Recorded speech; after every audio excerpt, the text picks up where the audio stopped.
లీడర్లకు Congress high command big shock ఇచ్చిందా?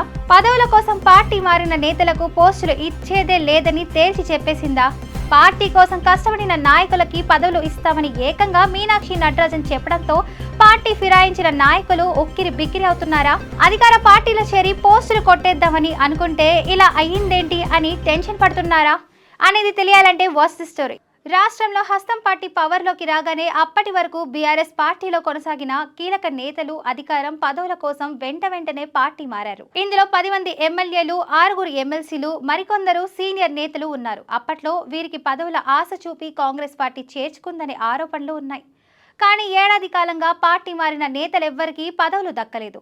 అటు పార్టీని పవర్లోకి తెచ్చేందుకు కృషి చేసిన మరికొందరు నేతలకు కూడా పదవులు రాలేదు. దాంతో కొందరు నేతలు పదవుల కోసం ఎప్పుడెప్పుడా అని ఆశగా ఎదురు చూస్తున్నారు. కానీ తాజాగా కాంగ్రెస్ పార్టీ కొత్త ఇన్ఛార్జ్ పార్టీ మారిన నేతలకు పదవుల విషయంలో ఓ క్లారిటీ ఇచ్చారు.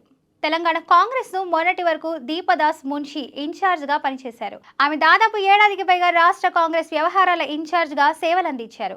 ఈ ఏడాది సమయంలో దీపదాస్ పై అనేక అవినీతి ఆరోపణలు వెలువడ్డాయి. ఇన్నాళ్ళు పార్టీ కోసం కష్టపడ్డ లీడర్లను పక్కన పెట్టేశారని, కొత్తగా వలస వచ్చిన నేతలకే అధిక ప్రాధాన్యత ఇస్తున్నారని సొంత పార్టీ లీడర్లే బహిరంగంగా విమర్శలకు దిగారు. అప్పట్లో నేతల వరుస ప్రకటనలు అధికారిక పార్టీకి ఉక్కిరబిక్కిరి చేశాయి. ఈ క్రమంలోనే కొందరు నేతలు దీపదాస్ వ్యవహార తీరుపై పార్టీ హైకమాండ్ కు ఫిర్యాదు చేసినట్లు తెలుస్తోంది.